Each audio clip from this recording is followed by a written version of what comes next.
welcome back to my channel. If you don't know who I am, my name's Chelsea. I'm a graduate of the Royal Academy of Music with a master's degree in musical theatre. I'm a wife, I'm a mummy, and if you want to know how I got into the Royal Academy of Music without a postgrad degree, then stick around and watch this video. I am reintroducing myself back to my YouTube channel, and this is my plea to myself and to keep me accountable to keep working on my craft and just to document my life, and for me to be able to look back in a year's time and just be like, oh my God, she did it. She actually achieved her goals, or at least some of her goals. And this series is going to be called Places People Will Access. And it's kind of a start to a podcast that I've been dreaming about doing for a very long time. Do I have thousands of followers to start a podcast? No. Do I need thousands of followers to start a podcast? No. So I'm going to, and this is like the start of that. This is the birth of Places People All Access. So grab your beverage of choice. Today I am having a blueberry matcha. I've realised that is my favourite matcha of all time. So with my blueberry matcha in hand, I'm going to ask you to go grab a beverage of choice, pause this video, grab a beverage of choice, come back, get chill on the sofa, grab a blanket, whatever you want to do. It's a little bit cold out. Relax and have a little chat. I've got my little notebook with me, so if I keep looking down, this is why. I have to write everything down. I'm a typical millennial. However, I love this notebook. A really close family friend of mine bought this for me, and it says, if you can dream it, you can do it. And I felt like this was the perfect notepad to put all my ideas and thoughts in one place. Today's video is going to be very much like a recap of my entire life from birth to 33 years old, and just kind of like discussing why I love theatre and all those types of things. I grabbed my drink. I started loving musical theatre from since I can remember, if I'm honest, and I'm sure all us actors say that. There may be a few rogue people that don't say that, but yeah, it's just what I've always wanted to do. And I remember the first show that my parents ever took me to see. I went to see The King and I. Now, I did also see Beauty and the Beast, but I cannot remember for the life of me if I saw this first or if I saw The King and I first. But I'm going to talk about The King and I because I feel like that was, well, both of them had quite an impact on me. I'd say Beauty and the Beast was the moment I saw the Beast like levitate in the air. I was like, oh my goodness, this is magical. But when I saw The King and I in the West End, that's when I sat there and I was like, this is what I want to do for the rest of my life. The wigs, the costume, the lighting, the stage, the cast, like just the whole entire thing just literally like transported me into another world. And ever since then, I've never felt any different. I had a moment, and I will get to that. It just took me out of this world. It made me realize that life isn't that bad. Even at the age of like, I think I was 7, maybe 8 when I saw The King and I. And that was it. Like, I was just fixated on it. And after that, my parents sent me to theatre train. That's where I started. And I went to my theatre train. A few friends of mine actually have done extremely well from the theatre train that I went to. I mean, don't get me wrong, they all went to like drama school and all different things like that. But yeah, it's just really cool to see a theatre train from a very small town in the middle of Essex produced quite a few people that have done really well. So yeah, that's really nice to see. So I started at theatre train. I then again was fixated, so I wanted more. 3 hours on a Saturday just wasn't enough for me. So I then moved to, well, I didn't move. I then started my local theatre. They had musical theatre classes and drama classes, so I did that. So that was 3 days a week that I was actually doing something to do with theatre. I then started getting involved in backstage work at the theatre. I was a dresser for the pantos. I looked after props. I did Bugsy Malone there. I did lots of stuff, and I actually won a Jack Petchey Award. If anyone ever remembers Jack Petchey, I don't even know if Jack Petchey was a thing across the UK. It may have just been in Essex or in my area, I don't know. I won a Jack Petchey Award for all of my work that I put into at my local theatre. What else did I do? I then did singing lessons at senior school. I did all the shows. The show that really solidified it for me as well was I played Nancy in Oliver, and I was like, this is it. This really is it. Like, because I was at an age where I was figuring out what I wanted to do after school, or what I wanted to do for my GCSEs, I believe. I think I was I may have already been year 10 when I did Oliver. But I was like, yeah, this is it for me. 100% this is it for me. So I did all the singing lessons, the choirs, I did all the shows. And then, sorry, I need my notepad. I was also a little bit of a loser, and I did my work experience at my school in the music department. That's how much I loved it. And part of me though really wishes that I stuck with like an instrument, because I feel like learning how to read music and to play at least the piano like a little bit, I think is really important. My son has just started piano lessons, so I bought him a book. I've got my own keyboard, so I'm actually going to teach myself. So let's watch this space. I might just put that on my TikTok, like stories and stuff. This is like day one, learning how to play piano. Anyway, I digress. Yes, I did work experience there. And then after school, I ended up going to do a musical theatre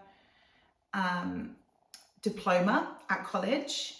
I did 1 year there, and I didn't necessarily enjoy it. I didn't like having to travel so far at that age. So I then ended up moving to my local college, and I did the dance course. So I did 3 years at college. I wasn't a dancer. Like I could move, but I wasn't a dancer. So I did feel like going to do a dance diploma really helped. And we did do musical theatre as well. And I did all my singing lessons. I forgot to add, at the age of 13, I also started doing private singing lessons about an hour away from me in Radlett. And she basically, okay, let's finish discussing what I was saying, which I now can't remember. College. So I did college, loved it, it was great. I wanted to then go to drama school. Pause there.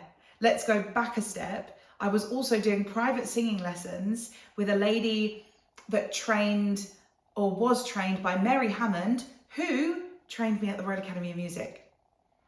She came in and she taught at the Royal Academy of Music for years prior to that. So yeah, I've kind of had the Royal Academy of Music training since the age of 13, which I didn't realise that until recent, when I did an interview for a dance school that's close by to me, because I'm going to be teaching private singing lessons there. And yeah, it didn't come to me, like it didn't come to fruition. It didn't come to light that is the training that I've had. Anyway, back to college. So when I was at college in my last year, I was told by one of my dance teachers, I won't get into drama school if I don't do XYZ. Can't remember exactly what she said. All I remember was you're not going to get into drama school. So that really knocked my confidence, because I desperately wanted to go to Mount View. That was like the dream. Mount View and then the Royal Academy of Music, that was always the dream. So I ended up auditioning for Masters Performing Arts College. I didn't go to my Mount View audition. I didn't go to my GSA audition, and I don't kick myself now, but I did kick myself back then for not doing that. But I did go to the Masters Performing Arts College audition. I did get in, and I did 2 years, and then I had to leave just due to financial situations. And you know, drama school's really, really bloody expensive. So I had to leave, but I did do some really good dance training there, which has like served me really well, if I'm honest. There's one thing that the headmistress of Masters said to me, and it's always stuck with me. Before you go into an audition room or an interview or whatever it is, breathe in As you walk through the door, breathe out and all of your nerves are left behind you. And that has stuck with me for life. So that's like, that really serves me well. Recently found out Masters was bought out by Performers. So Performers College have got 2 colleges in Essex. Fun fact. So once I left Masters, I kind of was a little bit depleted. So I ended up just getting a normal job. I worked at Starbucks and I loved it. I loved working at Starbucks. It was like the best muggle job I've ever had. And then I just lived life, had fun with my friends. You know, I did some singing, but not that much. And then I met my now husband, who said to me when he heard me sing, why don't you sing anymore? Like, I love that about you. Why don't you do it any longer? So I was like, yeah, why don't I? So I went back to my private singing teacher. Her name is Louise, and I love her. I haven't seen her in a very long time, but I love Louise. I will always cherish my time that I had with her. I will always love her. If by any chance she ends up watching this video, I love you, and I thank you for everything that you ever did for me. I'm getting emotional. I wouldn't be where I am now if it wasn't for her. And also other people, but like just discussing this now, I wouldn't be where I am now if it wasn't for her and her encouragement and her love for me. So thank you, Louise. Anyway, I went back to Louise. I was doing a lot of shows. Oh my goodness, I've completely forgotten a massive big part of my upbringing. I went to a theatre school in Hornchurch called Paul's Theatre School, and I learnt everything there. So Louise got me in touch with Paul, and a man called Mark, who is amazing as well. Again, if it weren't for him, I wouldn't be where I am now. But yeah, so I went to Paul's Theatre School. I can't even remember between the ages, but my parents would drive me there every single weekend. Anyway, and I learned everything from stage combat, stage makeup, acting, mime, dance, all different types of dance. I did Lander there. What else did I do? Obviously singing. Oh my God, I did the best show that I've ever done. So the same year that I did Oliver at school, I also did Oliver at Paul's Theatre School, and I was Mrs. Bumble, I think it was. Yes, it was. I was Mrs. Bumble. So I was learning the same script, but 2 different characters. How I did that, I don't know. That is prep for being a swing. If I ever get a swing job, which I'd love to try that, I definitely need to look back at when I was maybe 14 and God, if I could be a swing then, technically, I could do it now. Yeah, so I completely forgot about that. But Louise got me in touch with them, and I was there for quite a long time, maybe 3 or 4 years. And I loved that. I did Oliver. We did massive big shows. It was great. I'm 22, 23. I've gone back to Louise. I'm then doing performances with another dance school that she would teach at. We did I did the Mad Hatter. I did Dreamgirls. I did lots and lots of stuff. We did massive big shows with Louise as well. Like I had a really great rounded training of every part of what it takes to be a performer. And I forget, this is why I wanted to do this. Like, I forget what I've done, and I'm a sucker for putting myself down and not like building myself up. So I've lost my train of thought. So yeah, so I've gone back and I've done all of that, and basically I'm doing all these performances, and I sat there in a hot tub with my now husband, was then boyfriend. I'd bought a car, I had my own car, we had our own flat, like I had a very normal life. But I then looked at him and I was like, I want to go to the Royal Academy of Music. I feel like I have not fulfilled that part of my life, and if I'm not going to do it now, I'm never going to do it. So I was 25 at this point. So yeah, I have never done a postgrad. I had a very normal life. I had bills to pay, and my husband was like, listen, audition and then we'll figure it out. Then boyfriend, now husband. I'm going to just call him husband from now on because it's just easier. He basically said, like, just audition, see what happens, and then we'll figure it out together. So I did. I auditioned, and I have got a full in-depth video about the entire audition process and everything. That is on my YouTube, so I will link that down below. So after this video, you can go ahead and watch that. But essentially, I auditioned, so I applied through UCAS, I auditioned, I then got a recall. So my audition was like, I don't know, around Christmas time, or just after Christmas, I can't remember. And then I had a recall, I believe, which was in April. Now my audition was great. They basically say bring 3 songs. I believe I only did 2 songs. I did My Brother Lived in San Francisco, love that song. And I did I Can Cook Too, the encore from On the Town. And then my third one was called Beautiful from It Should Have Been Me, or It Should Have Been You, or It Could Have Been You. It Could Have Been You? I think it's It Could Have Been You. A recall in April.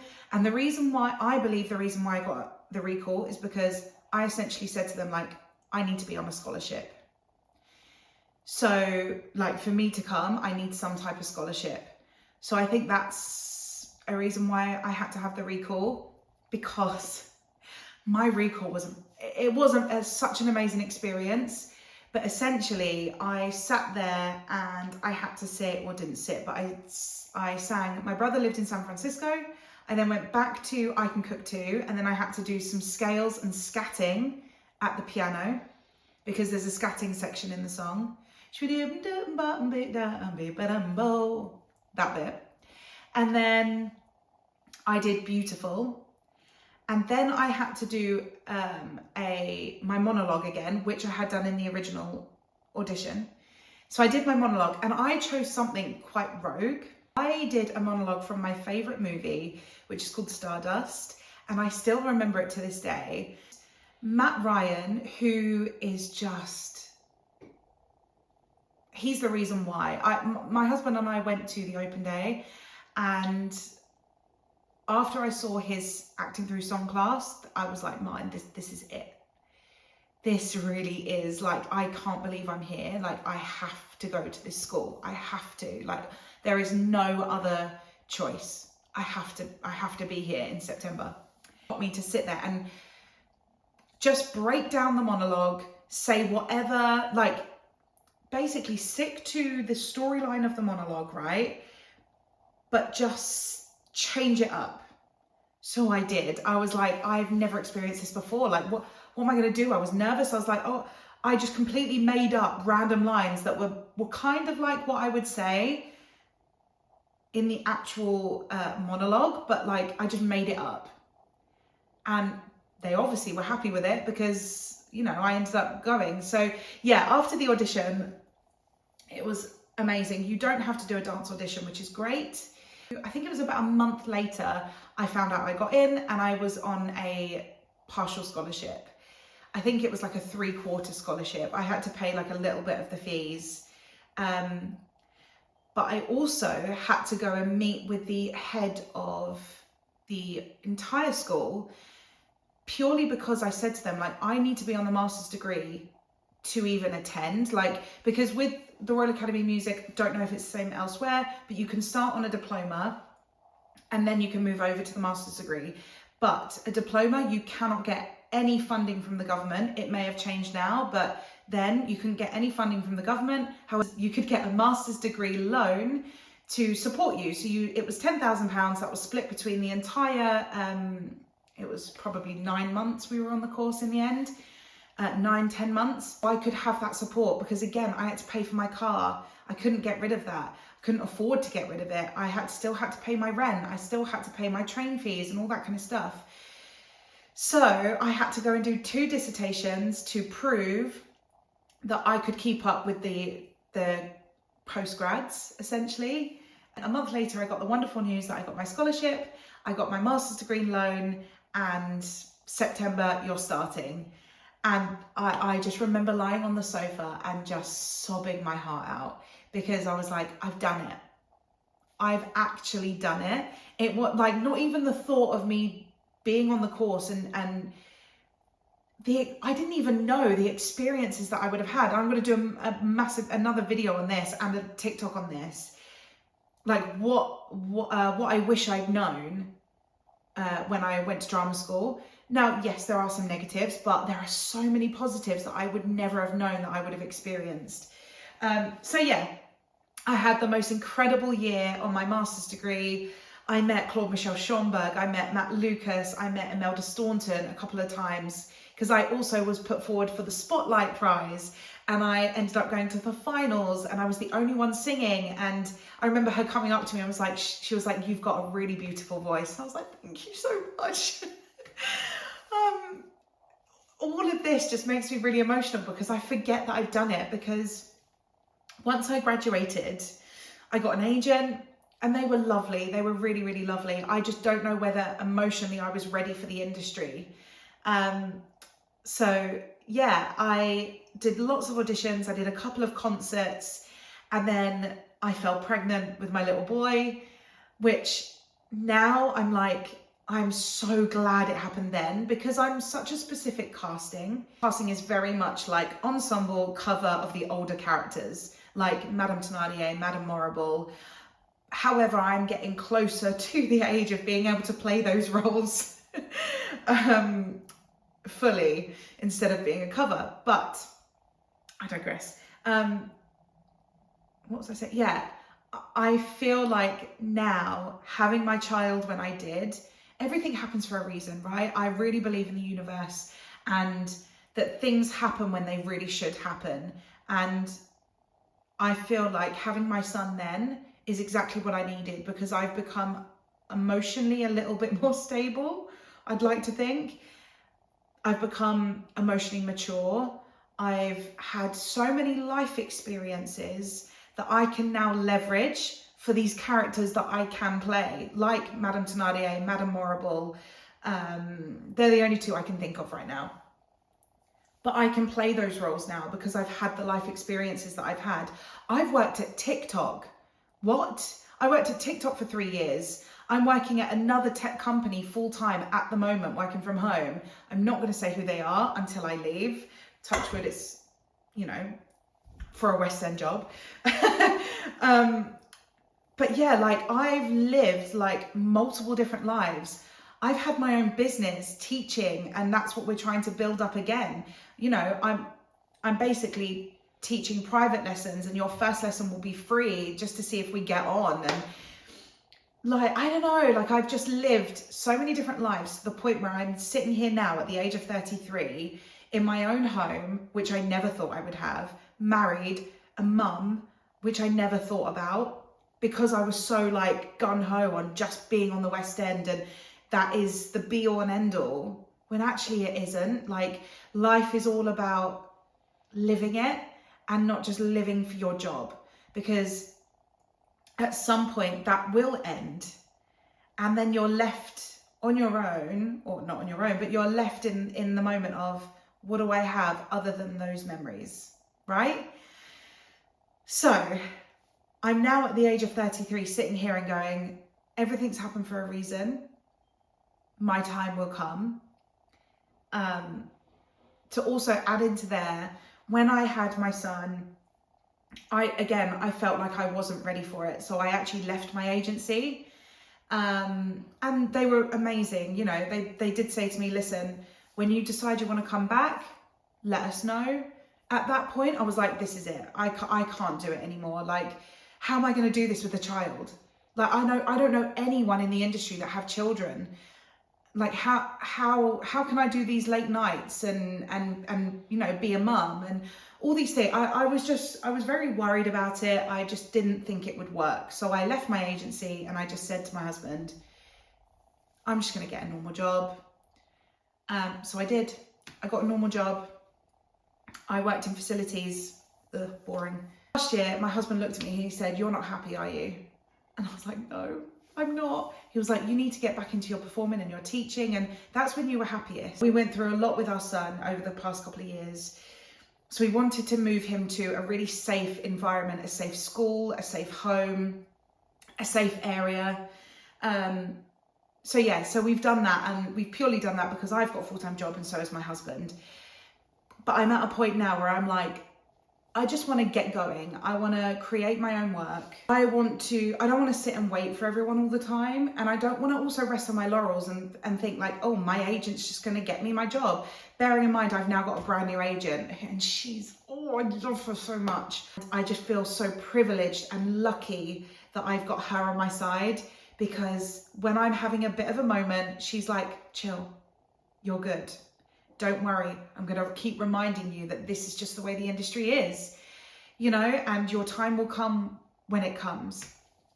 I just want to create my own work. I just don't want to be living in this monotonous corporate world. Yes, I work from home, but it's still very corporate. And I'm not a corporate person. I am a loud musical theatre fiend, and I just want to create and be creative, and I just want to share my story and learn from other people as well. So that's where I am now. I have a new agent. I've done a few auditions. I did my first West End audition last year, and again, I feel like I'm getting emotional because I didn't think that was going to happen for a long time. Well, so the fact that, I think I signed with her in August, just before I went to Disney World. I've been to Disney World, I forget all these things. I signed with her in the July, August. I went to Disney World. I came back about a month later. They were like, this West End show wants to see you. And I was like, what? I literally burst out into tears, because I didn't think, I've been out of the industry for 5-6 years. So I did not think that people would want to see me and would remember me. But I have to remember that I've got the Royal Academy of Music on my side. I have my agent on my side. I am talented. And just because I'm not being seen all the time does not mean I'm not talented. And I want all of you to remember that. Just because you haven't got thousands of emails from your agent saying this person wants to see you, this person wants to see you, this person's offering you a job, not mean you're not talented. You are talented. It's just, this industry is so oversaturated that it's just really hard to be seen. So you do sometimes have to get out there and create your own work. That's where I am now. This is the point that I'm at. I've gone through my entire life. I've probably missed things out, but that's fine. This is what Places People All Access is all about. It's about every part of your life. It's not just about theatre. Each individual musical theatre performer has got a life outside of the theatre, outside of musical theatre, outside of the industry. And that's what I want this podcast series type thing to be. And in the end, yes, I want people to come onto this podcast and we talk about being parents in the industry, and we talk about how tough it is and what jobs they've been in, and and we do Song of the Week. But I really just want this to be a place where everybody is involved. I'd love to have a theatre fan on this podcast, to talk about what got them into the theatre and why they love it so much. And I want this to be a very open, all access podcast series thing. In the end, I know that's going to take time, but this is the start. This is the start of me creating my own work, creating my own business. And I would love it if you would just hit the subscribe button. Even if you don't watch the videos, please hit the subscribe button. Please comment as well. Let me know down below, if you're still here, your favourite musical, what got you loving musical theatre, and a fun fact, something along those lines. That being said, have a wonderful day, and I will see you in the next video.